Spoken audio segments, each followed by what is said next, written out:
Sí, está flotando un poco, tiene que cambiar el cable. Estamos en un disco. Bien.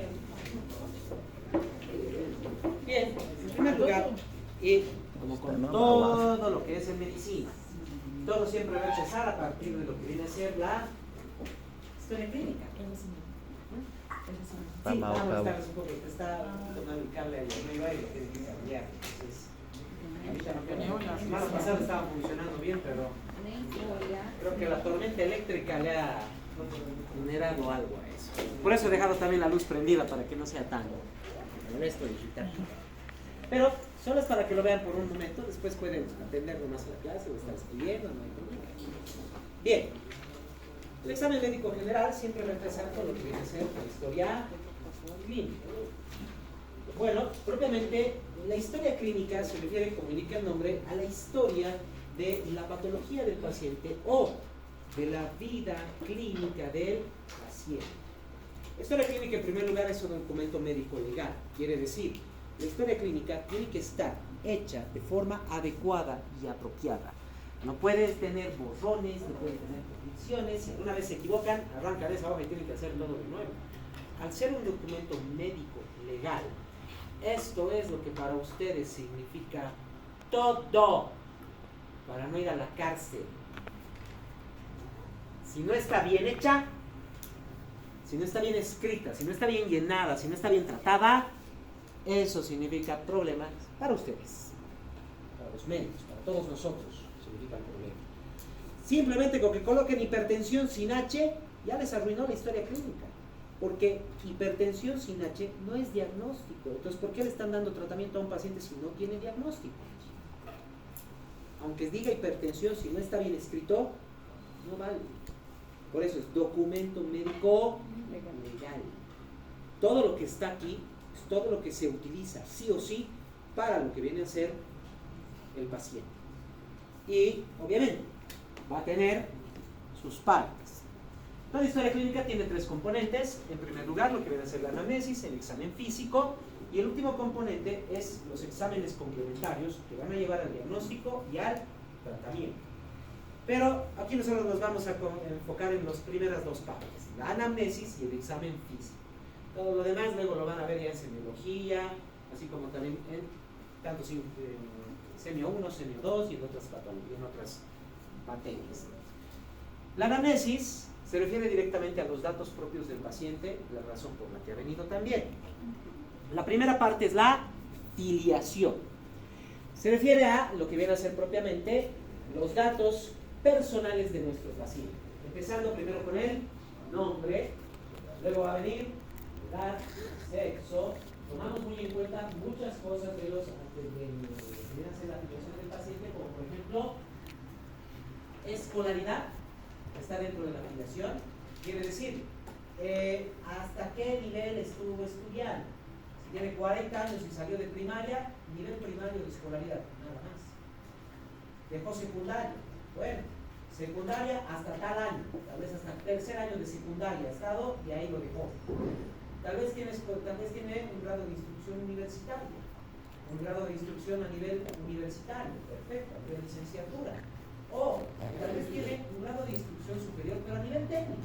No estudió en una universidad, estudió en un tecnológico. O tal vez va más allá del grado universitario. Tal vez tiene un posgrado, una maestría, un diplomado, etc. Todo eso tenemos que colocar. Después, religión, muy importante. ¿Por qué hay que colocar la religión? Porque hay religiones que no aceptan. Hay religiones que en primer lugar no aceptan transfusiones o trasplantes. Sí. Hay religiones que, inclusive sus pastores, o propiamente los líderes espirituales de algunas religiones, son los que tienen que tomar decisiones dentro de la misma comunidad. Entonces el paciente mismo tiene que indicarnos todo esto. Luego de la religión, por ejemplo, ocupación. Muy importante la ocupación. Si mi paciente vive en la zona sur y trabaja en una construcción, hay riesgos. En la zona sur puede haber dengue. Trabaja en una construcción, está expuesto a riesgos de golpes, traumas, caídas, etc. Y también está expuesto a polvo de yeso, polvo de cemento. ¿Qué me puede generar problemas? Si mi paciente es un atleta, es corredor, puede tener problemas en las rodillas, en los tobillos, etc. Trabaja en un banco, problemas en la columna, postura principalmente, porque está completa y totalmente sentado todo su horario laboral, y tal vez es una silla sin nada de soporte lumbar, etc. Es un banquito porque es cajero y está ahí arriba. Su espalda va a ser un desastre. Ese paciente. Muy importante ver también la ocupación. Por otro lado, fuente de la historia clínica, también está dentro de filiación. ¿Quién es la persona que nos está dando la historia clínica del paciente? ¿Es el mismo paciente o es otra persona que está acompañando al paciente? Por ejemplo, si es un niño de 2 años, no va a ser el paciente el que me dé la historia clínica, va a ser su mamá o su papá, la persona que lo ha traído. Y ahí tenemos que ver también el grado de confianza. ¿Es un paciente que merece confianza? ¿Es el acompañante del paciente que merece confianza? ¿Merece relativa confianza o no merece nada de confianza? Todo eso tiene que estar en filiación. No solo los datos de dirección, teléfono, nombre, edad, no. También los datos, como les decía, dónde vive, qué ocupación tiene, grado de escolaridad, religión, inclusive si tiene o no merece confianza a nuestro paciente. Todo eso es importante. Luego de la filiación viene el motivo de consulta. El motivo de consulta básicamente es por qué ha venido ahora a la consulta. Ya sea consulta de emergencias, ya sea consulta directamente de especialidad, consulta de medicina general, etc. Pero ¿por qué ha venido? ¿Por qué ha venido? Y un detalle muy importante, que también van a aprender en semiología. El motivo de consulta está escrito en los términos del paciente. O sea que si el paciente no tiene un gran grado de escolaridad y viene directamente, me duele la panza. Bueno, motivo de consulta, dolor de panza. No más. No cambien, no modifiquen, porque es en las palabras del paciente. Pueden ser términos coloquiales también. Por ejemplo, en algunos lugares de, no solo de la ciudad de Cochabamba, sino de Bolivia, cuando a alguien lo apuñalan le llaman medición de aceite. Entonces dice, me midieron el aceite. Perfecto, motivo de consulta, medición de aceite. ¿Por qué? Porque es la forma en que se expresa nuestro paciente.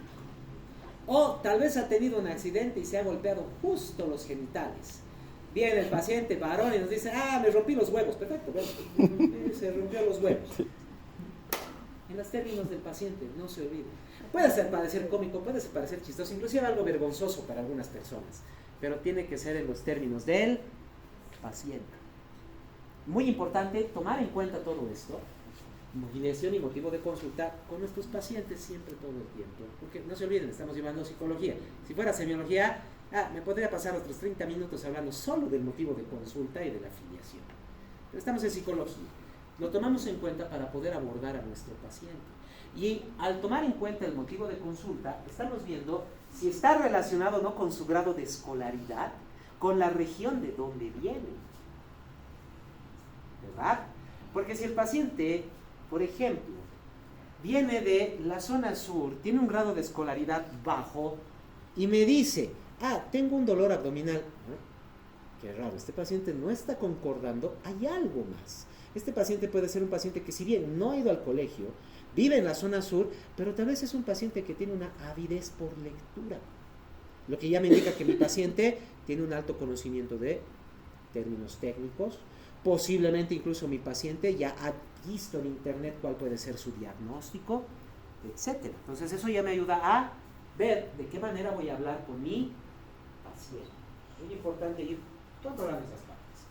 Luego la enfermedad actual. La enfermedad actual es la descripción del motivo de consulta. Desde cuándo ha empezado, cómo ha empezado, qué es lo que sucede, cómo no sucede, etc. Les voy a dar un ejemplo.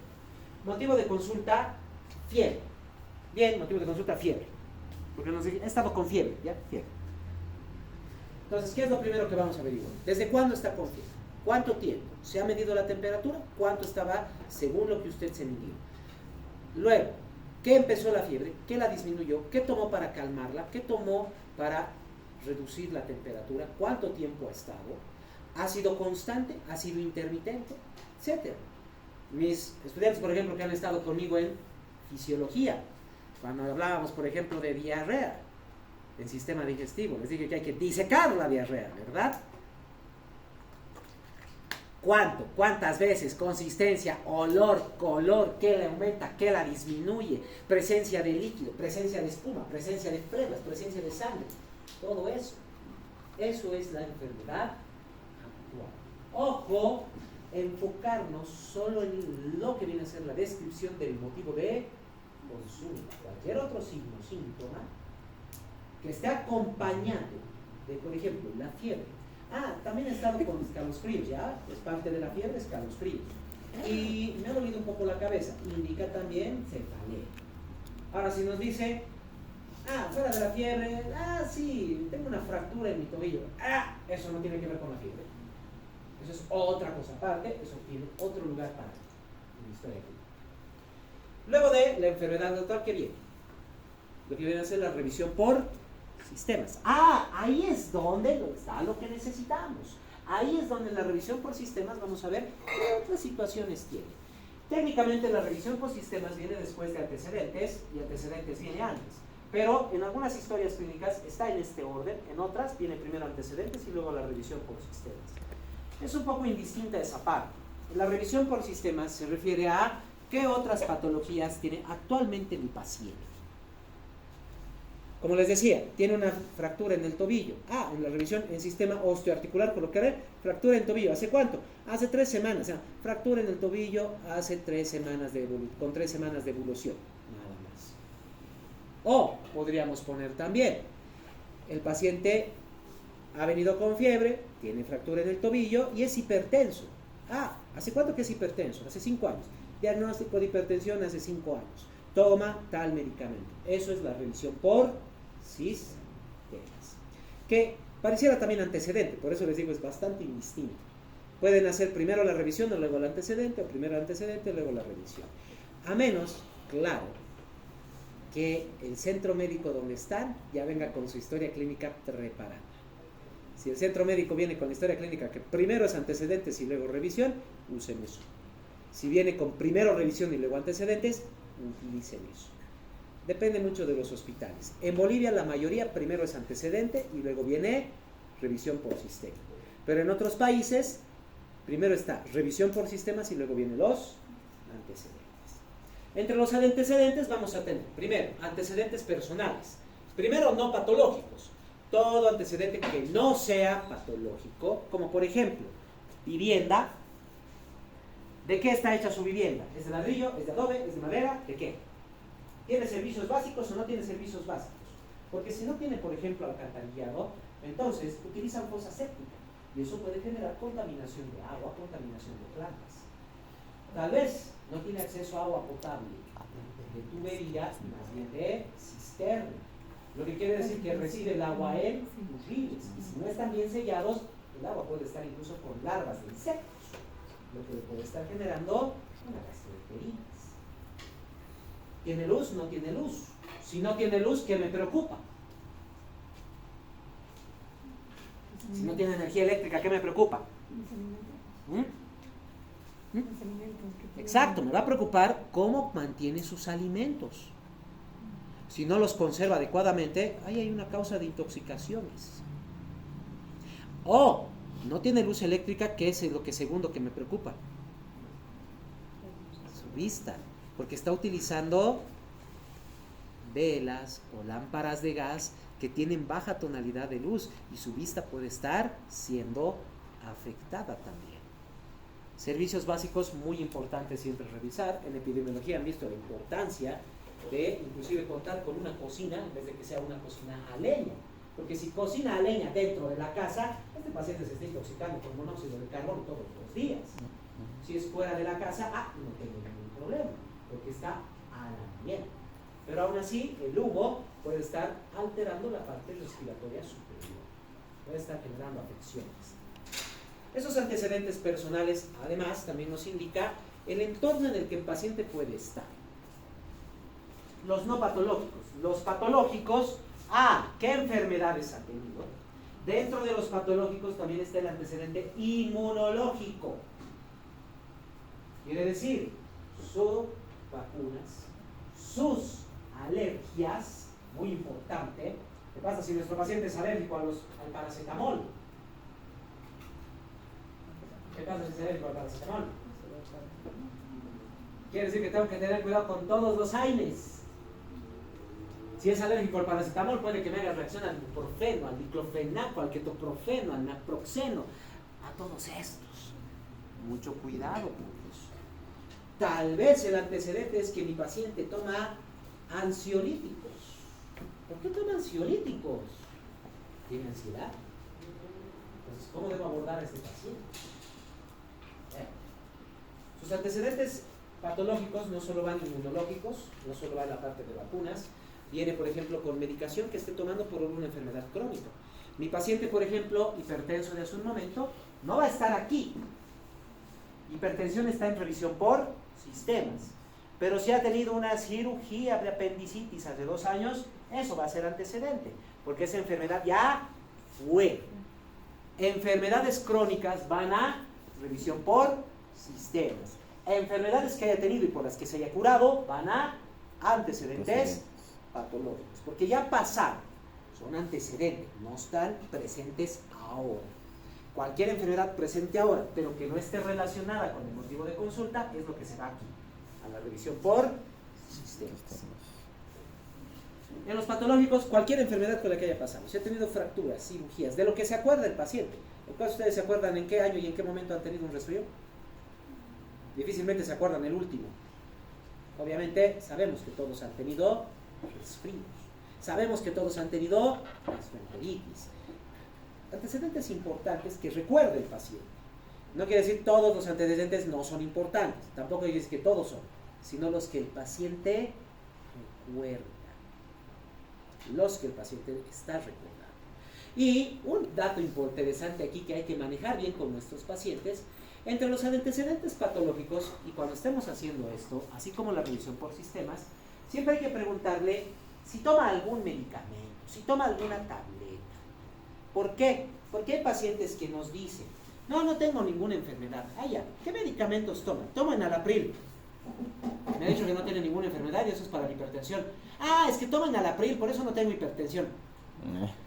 Tiene la enfermedad, el problema es que está controlada. Entonces ya sabemos. Revisión por sistemas, hipertensión, toma enalapril. ¿Cuánto? 10 miligramos día. Ya, 10 miligramos día. Eso. No se olviden, nunca le pregunten y se queden tranquilos si les dice: no tengo ninguna enfermedad.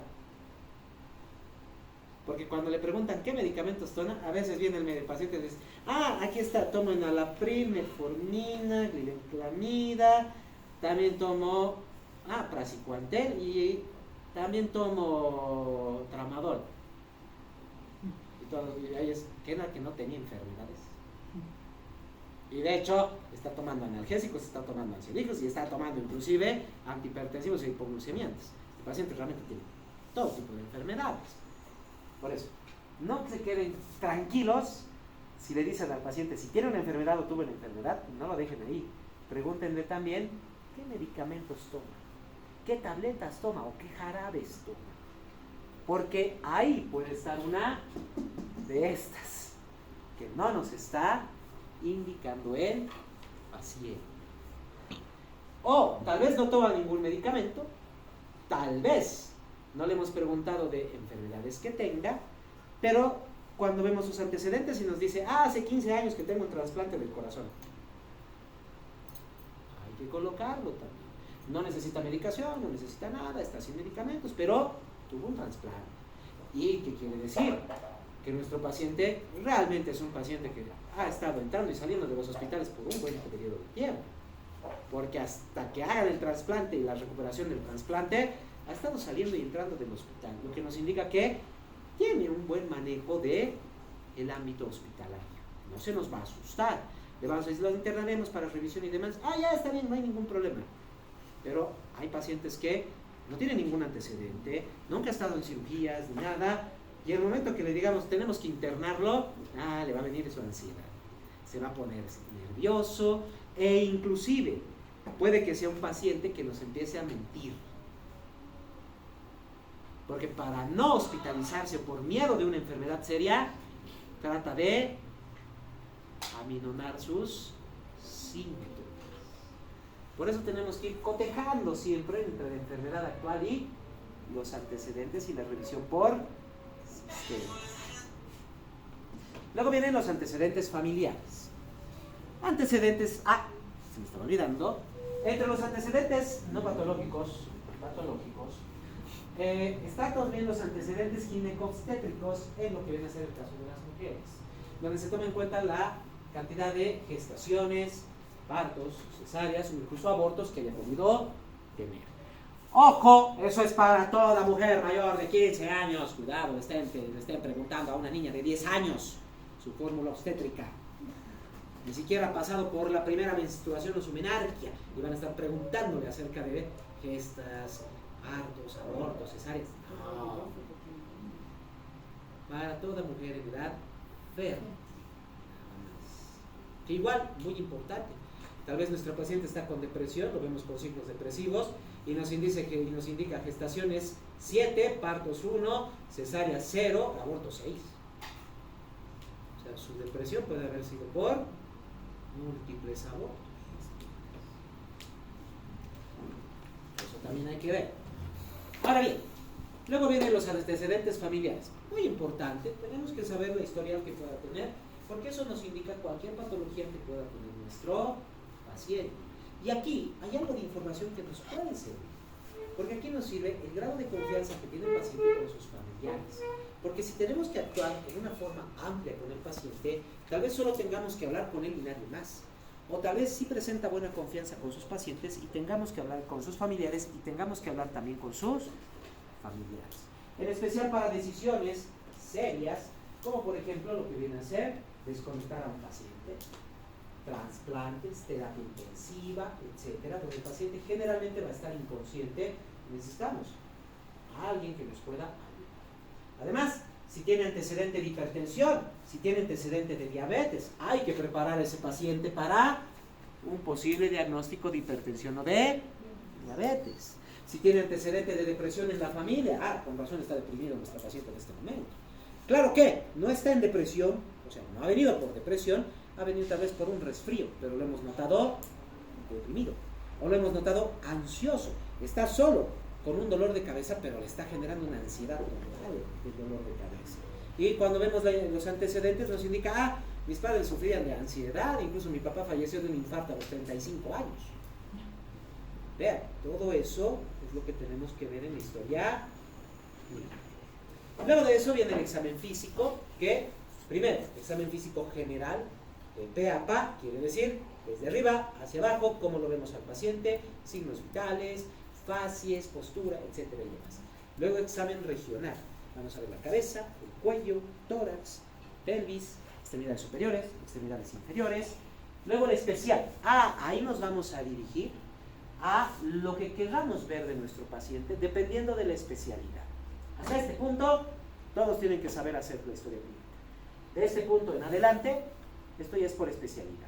Un examen neurológico, un examen obstétrico, un examen proctológico, un examen traumatológico, un examen, por ejemplo, inmunológico, si estamos con un inmunólogo o alergólogo, o cualquier tipo de examen especializado que se necesite.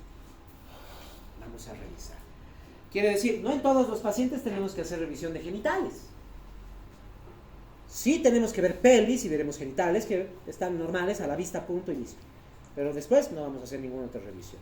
El ginecólogo hará una especuloscopía, un papanicolau, eso estará ahí. El urólogo hará una revisión de lo que viene a ser el glande, de lo que viene a ser el prepucio, etcétera. En el caso de la mujer, del meato urinario, etcétera. El proctólogo, lo mismo.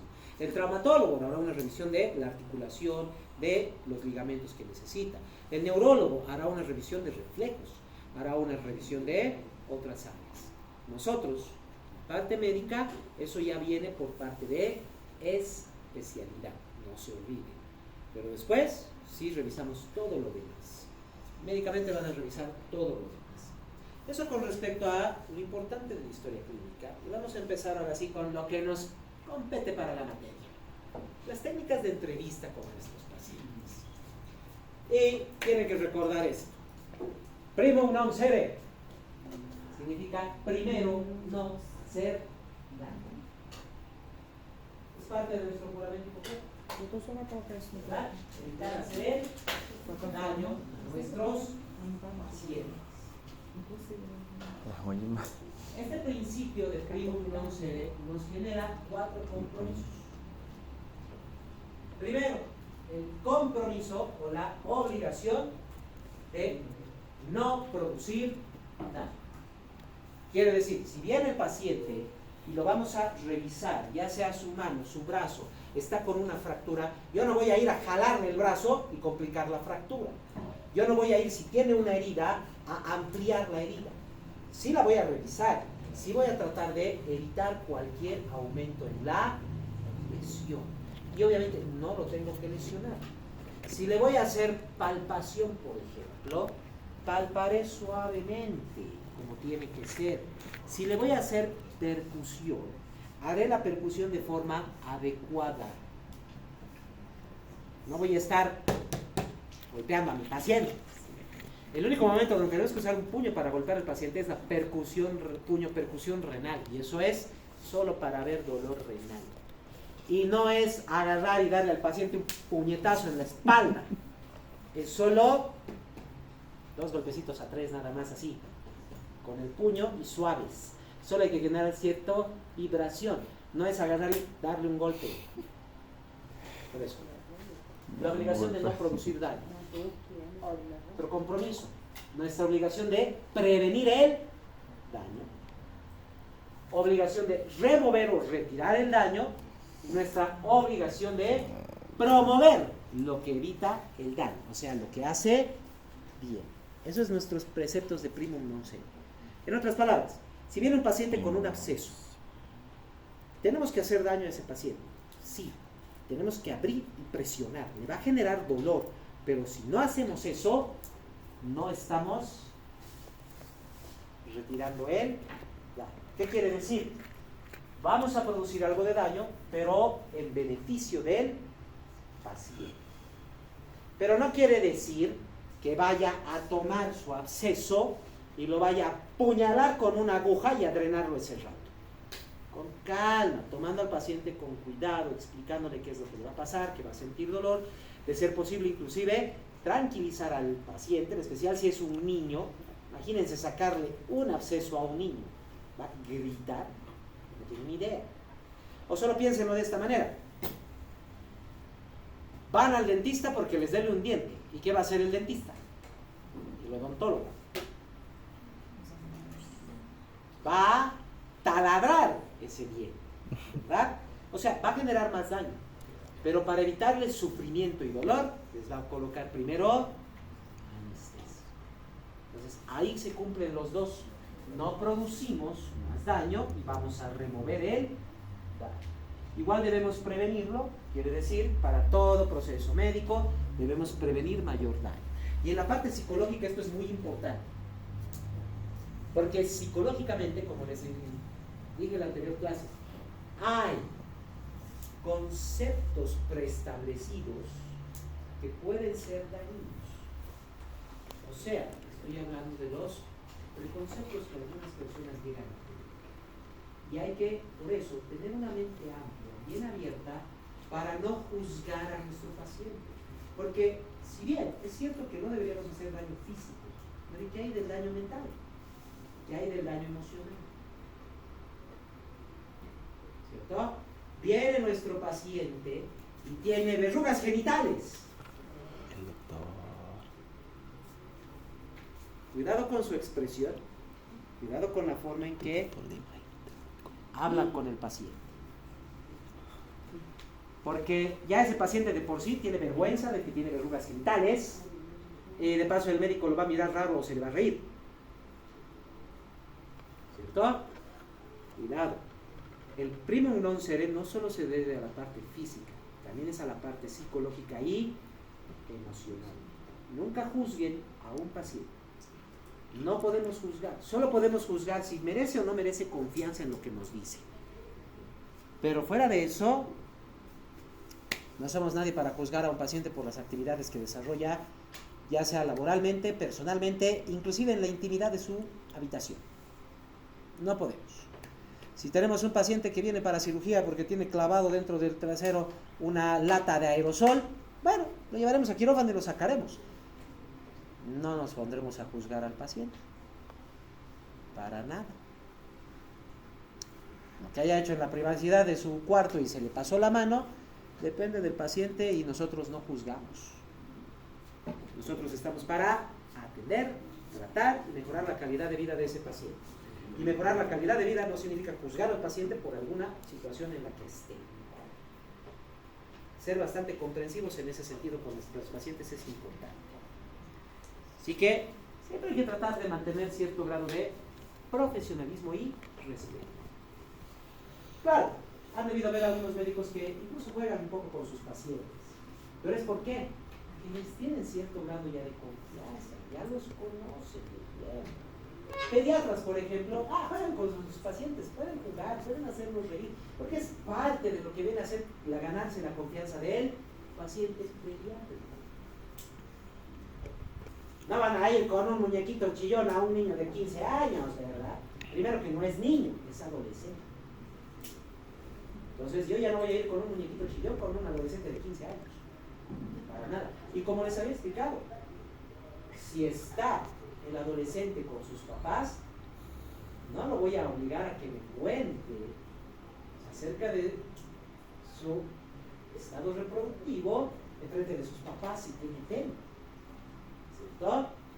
Le diré que se retire, llamaré a la enfermera, porque nunca deben quedarse a solas con un paciente, en especial si es de menor de edad. Nunca, siempre tiene que estar alguien con ustedes. Es muy importante, a menos claro que el paciente pida solo estar con él. No vuelvo a repetir, nunca se queden solo con un paciente, a menos que el paciente lo solicite, y nunca se queden solos con un menor de edad. Jamás se queden a solas con un menor de edad. No importa que tenga 17 años y esté a un mes de cumplir los 18, sigue siendo menor de edad. Sigue siendo menor de edad. Recién cuando cumple la mayoría de edad por ley, que en la mayoría de los países es 18, en otros es 21, eso tiene que ver también por los países. Nunca se queden, pero a solas con un menor de edad. Y nunca se queden solos con un paciente, a menos que el paciente lo solicite. Si el paciente lo solicita, no hay ningún problema. Pero si el paciente no lo solicita, siempre tiene que haber algo. Se esse paciente é uma pessoa de menor idade, mesmo assim, mesmo querendo, temos que ter uma outra pessoa. Si es un paciente menor de edad, aunque nos diga no quiero a nadie, tiene que haber alguien más. Sí o sí. Pacientes menores de edad no pueden estar solos con él. No, para nada. Esto es por norma internacional. Vayan acordándose eso. Porque pasa, son personas de 15, 16 años que entran a la consulta y dicen, es un tema delicado, no quisiera hablarlo con mi papá. Allá que se retiren, pero no estamos llamando a nadie más. No estamos llamando a enfermería, no estamos llamando a alguien que nos apoye. Tiene que haber alguien más. No pueden quedarse solos. Eso. Entonces vean, la obligación del primum non sere no solo es físico, es también mental y emocional. Y no solo en lo que nosotros podamos decir o juzgar al paciente, sino inclusive en lo que otras personas podrían juzgar. Es por eso que si un paciente, cuando ustedes estén haciendo su práctica hospitalaria, están en la consulta y el paciente dice, doctor, no quiero que estén los estudiantes, ustedes calladitos y sin más, se sale. Siempre y cuando el médico les diga, sí, chicos, salgan. Porque hay veces en que el médico puede decir, se va a quedar uno, tú te quedas, los demás salen. Y el paciente es bastante receptivo a que se quede solo un estudiante. Porque el médico también sabe que no debería quedarse solo con él paciente. Entonces, si les dicen a ustedes no quisiera que estén, y el médico les dice, chicos, salgan, ustedes calladitos, salgan. Porque ustedes ya están en esto. Ya están aquí. Y tenemos que tomar en cuenta lo que viene a ser el ex artis y el ex artis ad hoc, que se refiere propiamente a lo que viene a ser la explicación al paciente de todo lo que tiene, tanto de su enfermedad como de su tratamiento que se tiene que hacer. Se tiene que dar toda esa explicación. La relación médico-paciente. Primero, hay que hacer que los pacientes se sientan cómodos con la entrevista. Lo que quiere decir, generar un ambiente más relajado y tranquilo para el paciente. Obviamente, en consulta se puede hacer en consulta regular, pero en emergencia, no mucho. En una sala de emergencias hay de todo. Pero aún podemos tratar de darle cierta comodidad al paciente. Primero, en una sala de emergencia tenemos biombos que podemos aislar al paciente con cortinas y dirigirnos al paciente de una forma tranquila y relajada. El paciente de emergencia no necesariamente está viniendo porque tiene una crisis de emergencia. Puede ser porque no hay consulta, se siente mal y ha venido. Y lo estamos atendiendo en emergencia. Por ejemplo, ya son las 9 de la noche, tiene fiebre, no deja de toser. Y ha venido porque ya no puede aguantar la fiebre y la tos. Va a venir, ¿dónde lo vamos a atender? ¿Consulta? No, a esa hora ya no hay consultorio. Lo vamos a atender en emergencias. Sí, hay otros pacientes que van a estar desangrándose con fractura, gritando, desmayados, etc. Pero a este paciente vamos a tratar de darle la mejor comodidad posible. Cerraremos las cortinas, llevaremos un banco al lado de la camilla para poder hablar con el paciente, porque recuerden que ahí no hay nada alrededor de la camilla para poder movilizarse. Entonces buscaremos un banco, una silla, nos sentaremos al lado del paciente. ¿Qué tiene? Perfecto, lo revisaremos y vamos a hacer las cosas con la mayor comodidad para el paciente. Comodidad no solo es ambiente, comodidad también significa si el paciente se siente cómodo con el examen físico que vamos a realizar. Sí, hay que revisar muchas partes del paciente. Por ejemplo, cuando ustedes hagan sus historias clínicas generales, si están con un paciente neumológico, ¿van a ir a revisar genitales? ¿Qué tendrían que revisar si no está mencionado para nada en su historia clínica? No tiene ningún problema mental, no les ha mencionado ningún antecedente, no les ha mencionado nada. Solo está con un resfrío, a veces neumonía. No le vamos a estar revisando los genitales. Ojo con eso y cuidado con eso. Tampoco le vamos a estar revisando, por ejemplo, las extremidades inferiores. Revisaremos llenado capilar, que es importante, en especial en el paciente neumológico. Pero después, solo ves cianosis distal y llenado capilar. No vamos a estar revisando si sus articulaciones funcionan o no funcionan. ¿Verdad? Nos vamos a enfocar en el problema del paciente. Si es un paciente ginecológico, sí, haremos la revisión. Si es urológico, haremos la revisión. Si es proctológico, haremos la revisión. Siempre pero en el respeto y en la comodidad para el paciente. Cuidado, estén queriendo hacer un tacto rectal sin cerrar las cortinas en emergencia. Denle privacidad al paciente, que esté cómodo. Cuidado, estén queriendo hacer un tacto rectal sin ponerse vaselina en el guante también. Cuidado, se olviden de eso.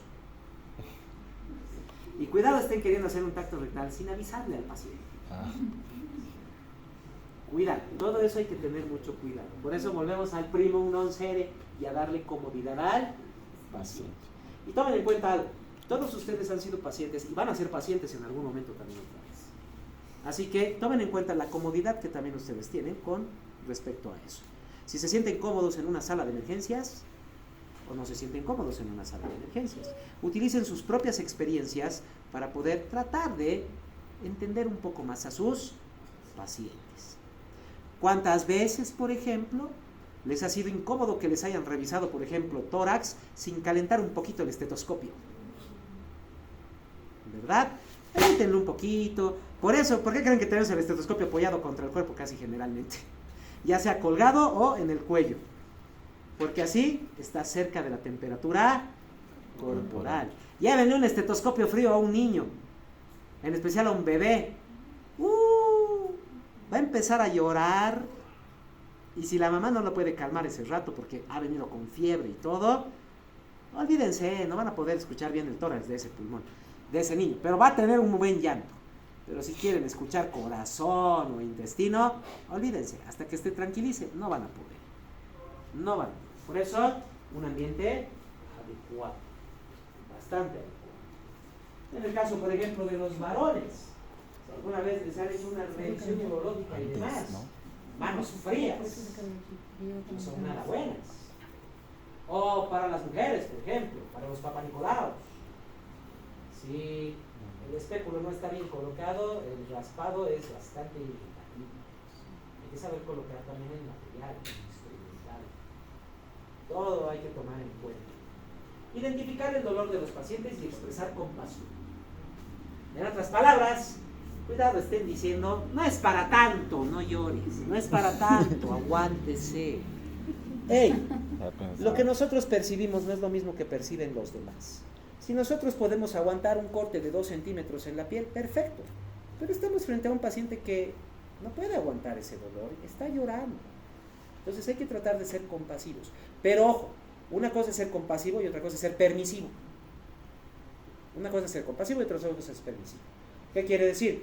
Viene nuestro paciente, tiene una herida y nos dice, quiero anestesia general. No puedo. No, porque para limpiar esa herida no necesito anestesia general, solo necesito anestesia local. Entonces tampoco le voy a dar paso a que lleguemos a un punto más serio. Sí le voy a dar su comodidad, sí le voy a dar todo lo que necesite, voy a tener compasión por la herida, etcétera, pero tengo que trabajar. Y la anestesia local es lo mejor, y una vez anestesiado, ojo, el paciente no va a sentir dolor. Puede llegar a sentir algunas sensaciones de tacto, pero no de dolor. Así que si están raspando la herida, limpiándola bien, porque el niño se ha caído y se ha abierto la piel mientras estaba raspándose en la tierra tranquila y felizmente, eso está sucio. Y eso sí o sí lo tengo que tomar una gasa y frotar como si estuviera tratando de sacar la mancha de grasa de la ropa al lavarla. Porque tengo que sacar toda la tierra. Dejo un granito de arena o de tierra ahí, se va a infectar. Y el paciente está anestesiado, pero como está viendo que estoy frotando, raspando, va a estar, ¡au, au! Ustedes dicen, tranquilo, ya voy a terminar. Cuidado, le están diciendo, no duele. Porque, ¿no ves? Tranquilo, es solo sensación de tacto e impresión porque estás anestesiado. O sea, hay que ser compasivos con el paciente. En ningún momento le estoy diciendo que no grite, que no llore, etc.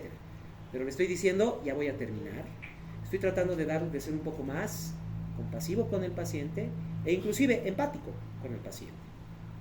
Inclusive empático.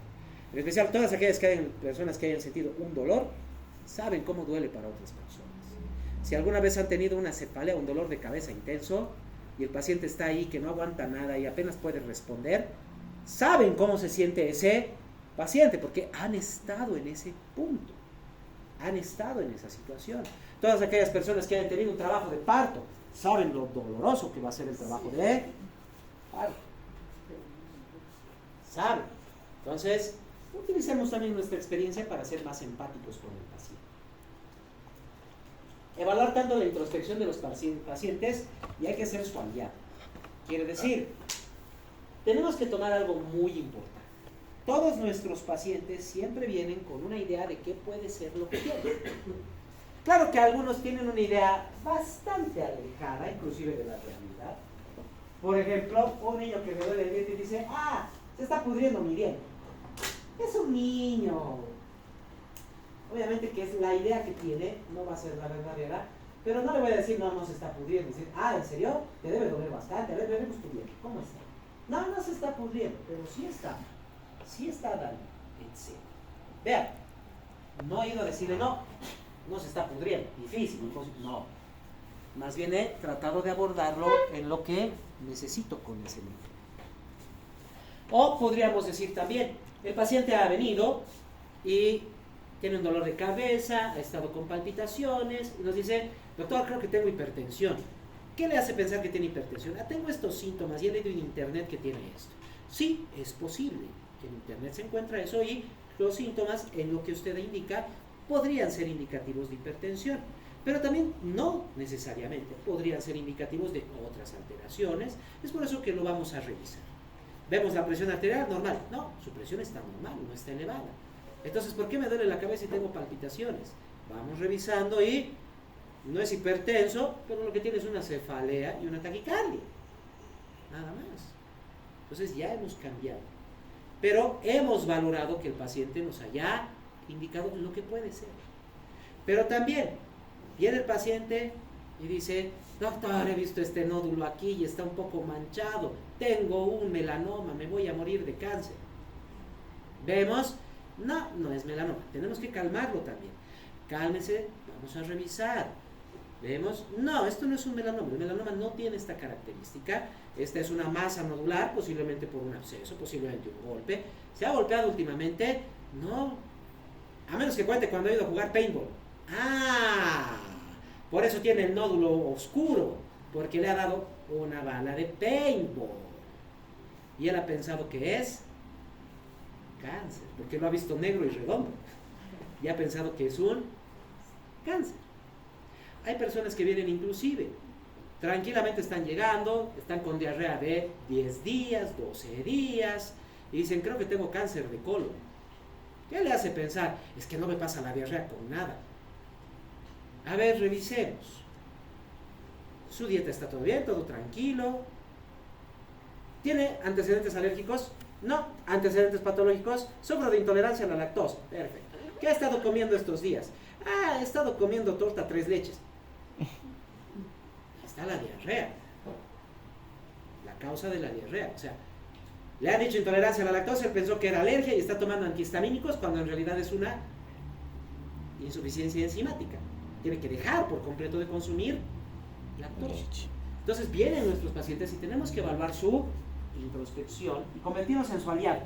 Por eso nunca decirles, no, no es eso. Sino, vamos a ver, le revisaremos y veamos qué puede ser, a ver si confirmamos lo que usted piensa o tal vez sea otra alteración. Por otro lado, mostrarse como expertos y una persona con experiencia. En otras palabras, ustedes confiarían más en una persona que dice, ah, ¿cómo era para hacer esto? Ah, es esto. O directamente van a tener más confianza en una persona que viene y aunque no les haga mucho caso y demás, viene y ya está arreglado y se va. ¿En quién confían más?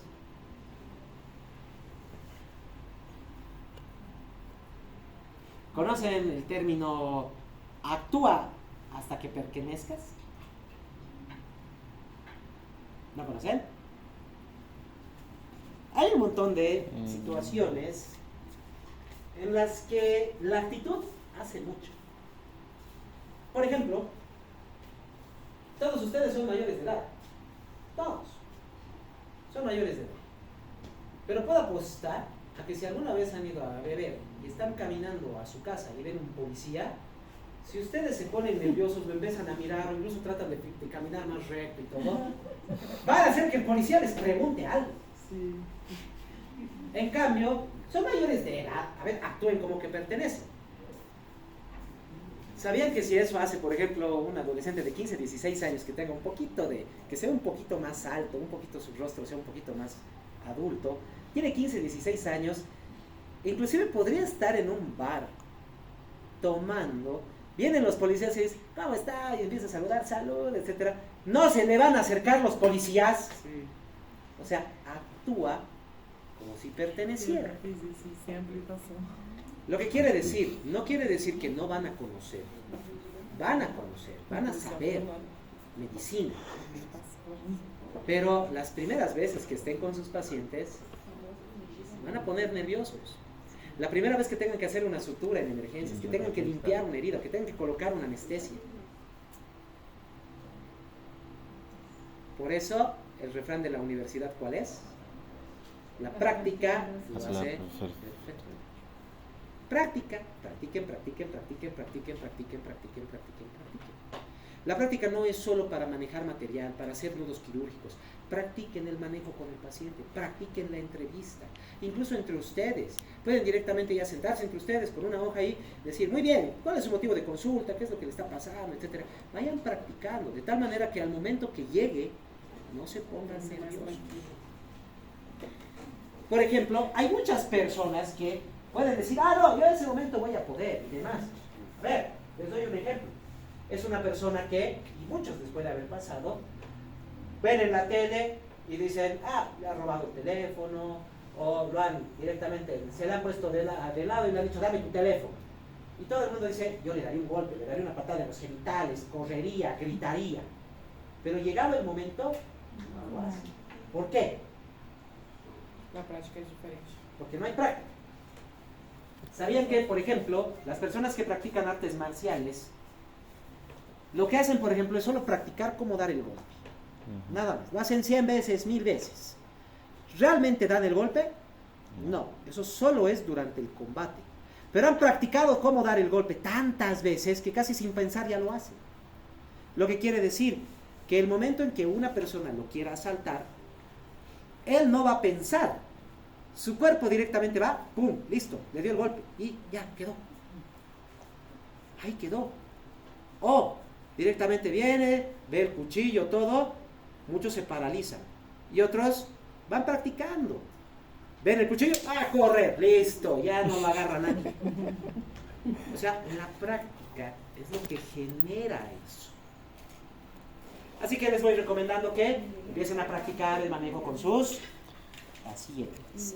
Quiere decir, entre ustedes vayan practicando, vayan revisando, vayan viendo la entrevista, todo eso tienen que ir. Siempre muéstrense como expertos y personas con experiencia. En otras palabras, tengan confianza en lo que están estudiando. Hasta ahora los he visto entrar a varios exámenes.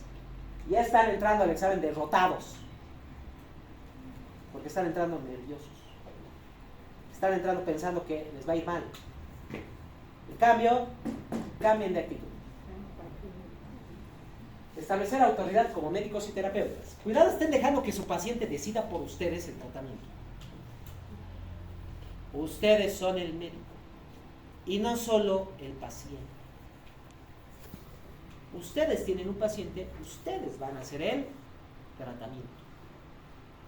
Cuidado, cuidado, estén dejando que otra persona les influya en su tratamiento.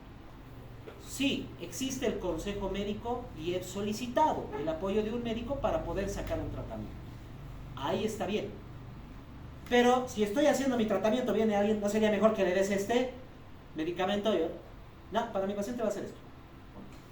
Cuidado con eso, porque ese otro medicamento no le están dando ustedes, le está dando él.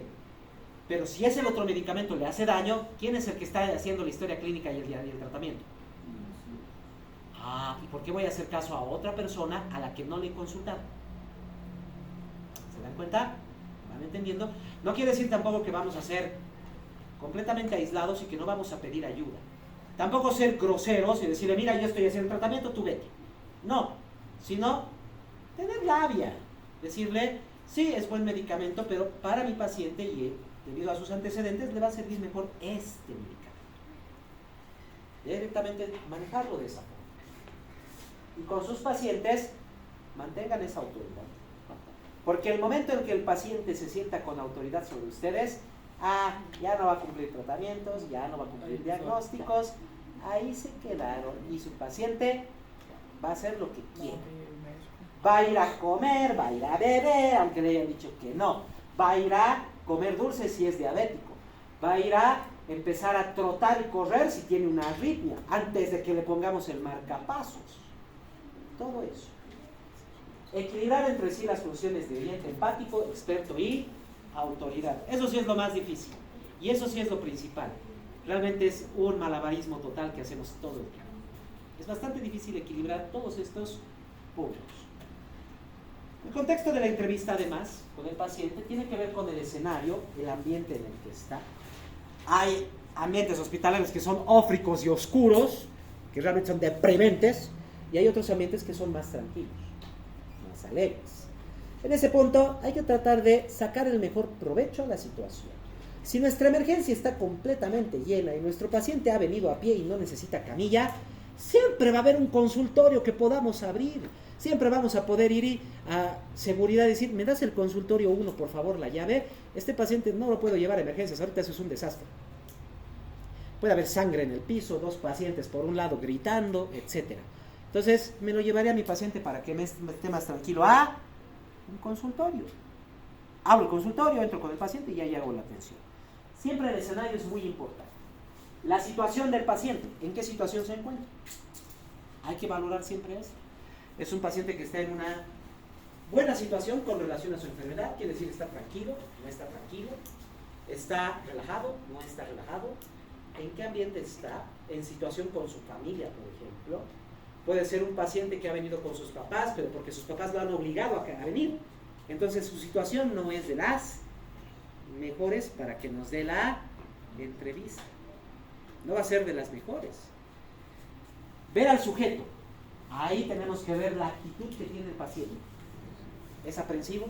¿Es retraído? ¿Es bastante expresivo? Etcétera. La entrevista, toda entrevista debe comenzar con una introducción personal y establecer un propósito. En otras palabras, muy bien, bienvenido, o directamente, ¿cómo está? Yo soy médico, vamos a ver qué es lo que está pasando para ver qué es lo que le sucede, para ver en qué le podemos ayudar. Un propósito básico.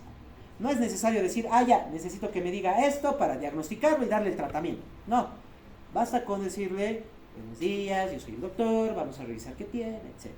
Nos van a mandar, por ejemplo, a ver historias clínicas, a hacer cómo se van a presentar con sus pacientes que van a estar internados.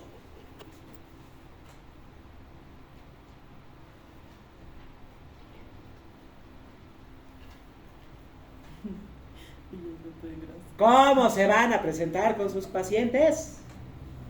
Está internado en su cama, ustedes van a entrar y ahí se van a quedar mirándose las caras. Pero ¿cómo se van a presentar? Olá, seu Miquel, eu sou a doutora Graciane. Estou passando acá para ver como estás, que passou, como foi seu nome. Primeiro tenho que me identificar ao paciente. Quem Primero sou? un saludo apropiado. Sí. Buenas tardes, buenos días, buenas noches. Soy tal, soy estudiante, el doctor me ha pedido para hacer la historia clínica, o si ya son doctores, soy el doctor tanto, que estoy viniendo a revisar, vamos a ver cómo se encuentra. Primero preséntense, una pequeña introducción personal, pero no que se olviden del buen saludo. Buen día, buenas noches, buenas tardes. Que seja que sou estudante. Ahora, si su paciente está durmiendo, pequeño sonido, o tal vez buenos días, buenas tardes, algo suave. Cuidado, despierte, les va a llegar el golpe. En especial si es una puérpera que acaba de tener su hijo a las 3 de la mañana y recién se ha dormido a las 5 y está yendo a las 8 de la mañana a despertarla. Les va a llegar el plumazo, por no decir el golpe. Bien, se debe indicar que es una relación colaborativa. Quiere decir, yo no voy a poder hacer nada si tú no me colaboras. En otras palabras, no le voy a poder ayudar si no me responde algunas preguntas. Por favor, necesito esta información, etcétera. Todo eso necesitamos. Cualquier malentendido con el paciente y el médico debe aclararse inmediatamente. Nunca debe quedar ahí. Sí, ¿cuántas veces ha pasado que ustedes en clases no levantan la mano para preguntar una duda que tienen? O han escuchado algo un poquito suave y no lo han comprendido bien. Eso les va a pasar también con sus pacientes. Lo que quiere decir, repítame eso por favor, no le entendí bien. O, un momento, me dijo esto y ahora me está indicando esto. ¿Cuál de los dos es el detalle importante? Ya, está bien, ese es. No tengan miedo a preguntar, chicos. Por eso aquí les decimos, levanten la mano, pregunten. Digan, aunque sea, si tienen miedo. Aunque sea la mano arriba y un sonidito o algo, un carraspeo ayuda. Si es que no quieren hablar y les dan miedo, levanten la mano y listo, suficiente. Suficiente, pero no tengan miedo a aclarar estas dudas. Porque cualquier malentendido va a seguir pasando. Y ese malentendido nos va a alterar por completo la historia clínica y nos altera el diagnóstico y el tratamiento. Concluir siempre preguntando si el paciente tiene problemas. Consolidar además el plan de acción. Revisar planes de seguimiento. En otras palabras, como siempre concluimos las clases. Tienen dudas, tienen preguntas, está atento, está claro lo que tienen que hacer, lo que tienen que hacer, lo que tienen que hacer el trabajo, etc. Eso. Siempre tenemos que estar seguros de que el paciente ha entendido todas las indicaciones. Ha entendido la posibilidad de sus enfermedades, los posibles diagnósticos, tratamientos, todo. Así lo vamos preparando. Si nuestro paciente ha venido por serios con problemas y estamos pensando en un cáncer, ya le hemos hablado, ya le tendríamos que haber dicho, puede ser esto, puede ser esto, puede ser esto y puede ser cáncer. Vamos a hacer estudios para eliminar, vamos a hacer estudios para confirmar. Vean, ya lo estamos empezando a preparar. Pero para eso tiene que haber esto. Si el paciente comprende o no, Tenemos que hacer una observación conductual además. Esto se hace antes, durante y después de la historia clínica. Antes, ver cómo es la actitud del paciente.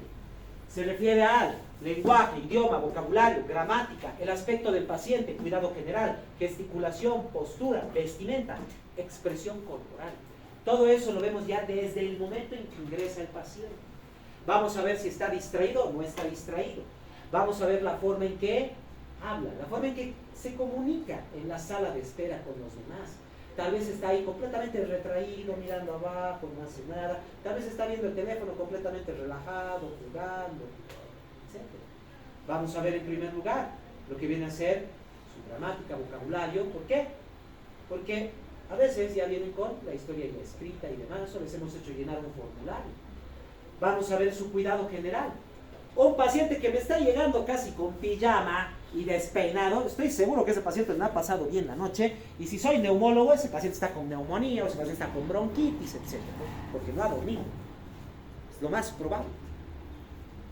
Gesticulación. Un paciente que está, por ejemplo, obnubilado, está quieto. En cambio, si está bien consciente, todo, está moviéndose, está hablando, está inclusive en la sala gesticulando. O ni bien entra, doctor, buenos días, ¿cómo estás? Levanta la mano, está gesticulando. Postura.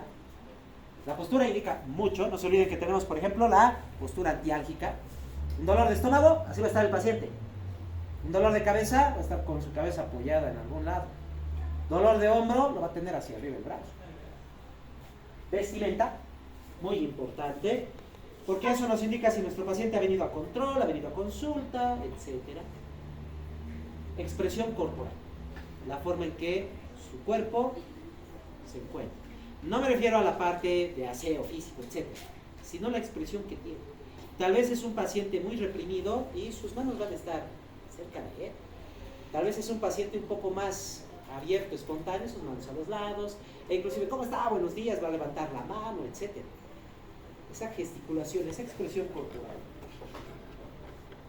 ¿Cómo vamos a iniciar la entrevista? Primero, preguntas abiertas, obviamente, qué es lo que tiene, qué ha pasado, por qué ha venido. Luego, debemos estimular a que el paciente nos cuente su historia sin interrupciones. ¿Qué más ha sucedido? ¿O qué más ha pasado? ¿Qué más? ¿Y eso le ha servido para bajar el dolor? No. ¿Qué le ha servido para bajar el dolor? Entonces, ya estamos permitiendo que nos cuente. Por eso les dije, podemos dejar que el paciente de tercera edad empiece a divagar de su vida. Pero lo vamos a empezar a dirigir sin interrumpir. Tomamos un detalle. Nos dice, hace 25 años trabajaba en la mina, etc. Y cuando trabajaba en la mina nunca le han dicho si es que podía tener problemas respiratorios, usaba bien la máscara, etc. Sí, me hacía controles, mi última placa de rayos X fue hace 5 años y no tenía nada. Vean, solo le he preguntado de si en la mina le hablaron de seguridad, etc. Ya me dio más datos importantes de su historia, de su antecedente. Claro. Durante la entrevista es importante utilizar preguntas clarificando. Si me dicen, siento una molestia, eso puede ser una molestia de cosquilleo, picazón, irritación, dolor. ¿Qué tipo de molestia? ¿Me molesta la garganta? ¿Le duele? No. ¿Le molesta como si tuviera algo que le pica? Sí. ¿Todo el tiempo? No, solo cuando tomo líquido. Vean, vamos a ir aclarando. No tenemos que quedarnos con las dudas, porque debemos clarificar muchas las cosas. Es necesario que en la entrevista confirmar que el paciente está siendo escuchado. Quiere decir, de rato en rato siempre hay que repetir un poquito lo que nos ha dicho el paciente para que vea que le estamos prestando atención. Preguntarse si existen otros problemas médicos, familiares que se exacerban con el síntoma actual. Ahí estamos viendo para ver antecedentes o la relación que pueda tener con otras patologías o alteraciones. ¿Qué errores podemos cometer en la entrevista? Primero, temas vergonzosos. Ojo, no quiere decir que no los debamos abordar, pero tampoco quiere decir que los debemos evitar. Al paciente lo que necesita. Entonces, si estamos con un paciente ginecológico, que no les dé vergüenza de preguntarles ¿cuándo ha sido su última menstruación? ¿Cuándo? Por ejemplo, si dice, creo que estoy embarazada. Muy bien, ¿cuándo ha sido su última menstruación? ¿Qué día ha tenido relaciones sexuales? cuidado les esté dando pena preguntar esas cosas que son importantes. Pero tampoco quiere decir que si viene el paciente por gastroenteritis le estén preguntando cuándo ha tenido sexo. ¿Verdad? Lo que necesita cada paciente, lo que realmente va a necesitar. Muchos problemas con lo que vienen a ser los problemas sexuales, no solo, por ejemplo, con las relaciones íntimas interpersonales para el embarazo, sino, por ejemplo, con lo que vienen a ser propiamente actividades sexuales, como las preferencias sexuales. Es algo que nos compete nada que ver. Si el paciente al hablarnos de su vida y demás nos indica su sexualidad, perfecto. Si no, no le vamos a estar preguntando. Son temas bastante delicados, que sí los preguntaremos en el momento y la especialidad requerida. Pero cuidado estén en cardiología, neumología, gastroenterología, le estén preguntando al paciente su sexualidad, si es heterosexual, si es bisexual, si es homosexual, si es asexual, si es pansexual, etc. No es el momento, no es apropiado. Pero si estamos con un paciente, por ejemplo, ha venido el paciente, quiere hacerse una evaluación para cambio de género, ahí sí le preguntaremos su identificación sexual, porque ahí sí es competente decirlo. Ahí sí es necesario. De lo contrario, no. Por eso, hay que tener cuidado. No es un tema tabú, pero tampoco es un tema que debamos preguntarlo a todos. Es algo personal. Consumo de drogas y adicciones. También es bastante sensible. En especial, los familiares de pacientes con adicciones. Antecedentes familiares, les dije, ¿verdad? Dentro de los antecedentes familiares cabe el hecho de adicciones. Si hay un antecedente familiar de alcoholismo, el paciente puede caer también en alcoholismo. Puede caer. Asuntos económicos, impulsivos o experiencias extrañas como obsesiones o compulsiones. También son temas que hay que tener mucho cuidado. Es mucho cuidado que hay que tener, por ejemplo, con lo que vienen a ser las compulsiones y las obsesiones.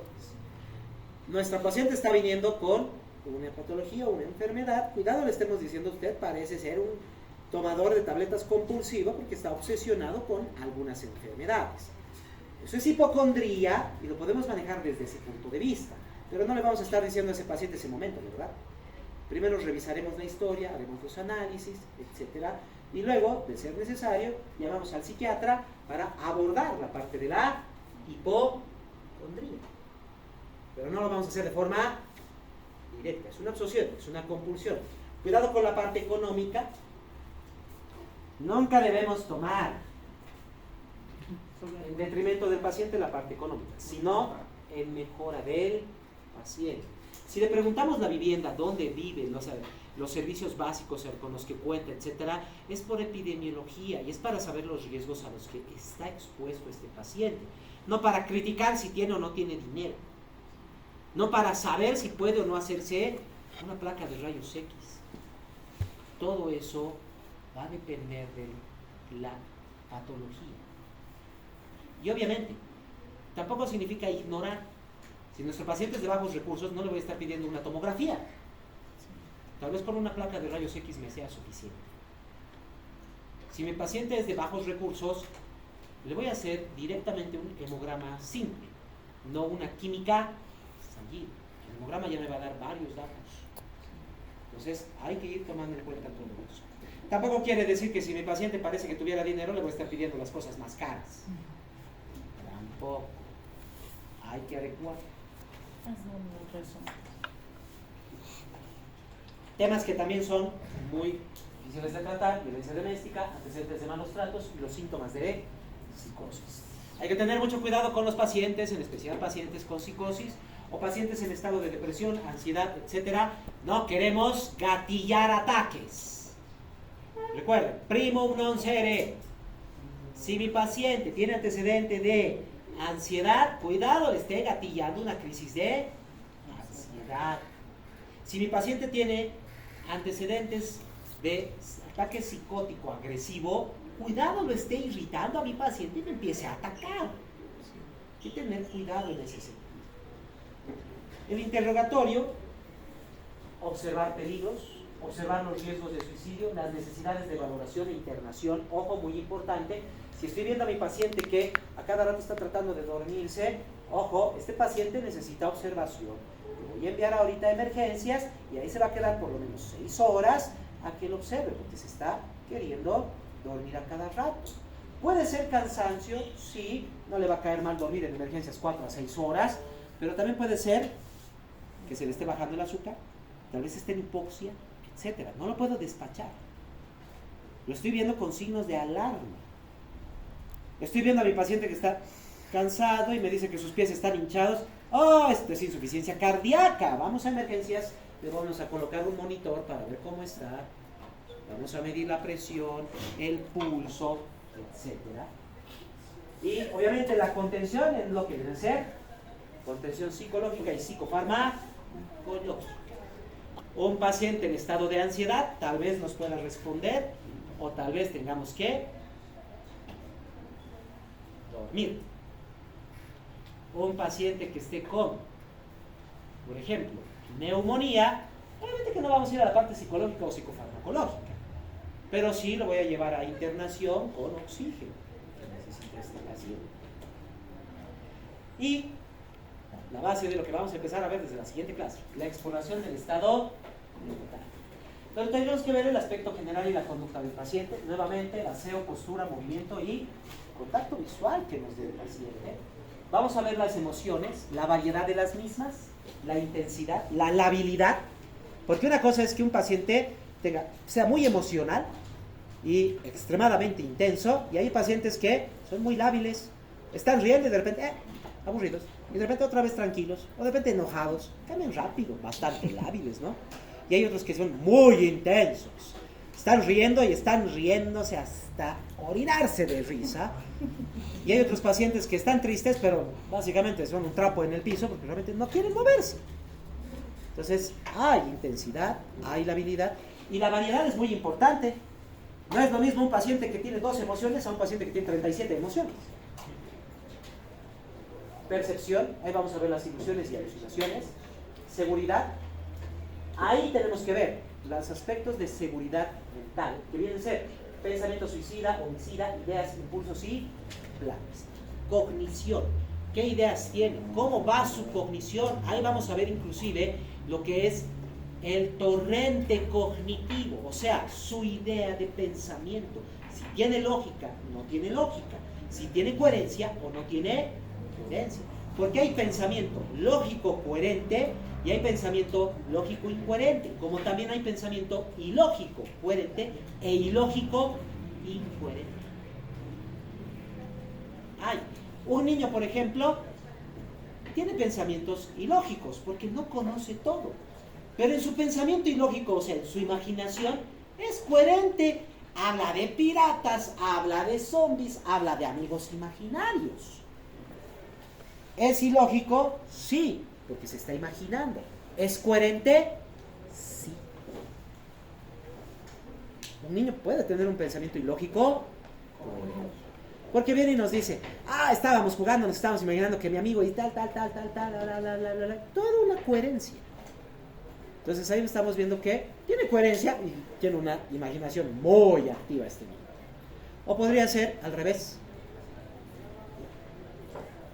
No tiene nada de imaginación, es bastante serio el niño y nos empieza a hablar de extraterrestres. Entonces, es lógico, pero es incoherente. ¿Verdad? Entonces, vamos a estar viendo todo eso. Vamos a estar viendo las ideas, los impulsos, los pensamientos. Hay que ver principalmente el pensamiento suicida, homicida, ideas, impulsos y planes. Esto es lo que nos determina lo que viene a ser coherencia, incoherencia, lógica, ilógica y demás.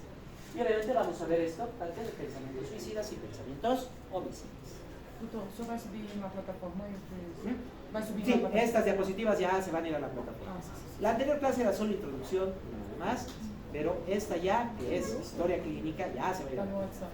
Ou tá no... Ya la próxima clase vamos a ver todo esto de lo que viene a ser Na plataforma. el aspecto de aseo, postura, movimiento, contacto, direcciones, pensamiento, ideas, que se ven con incluso lenguaje, la parte de emociones, dialecto, etc.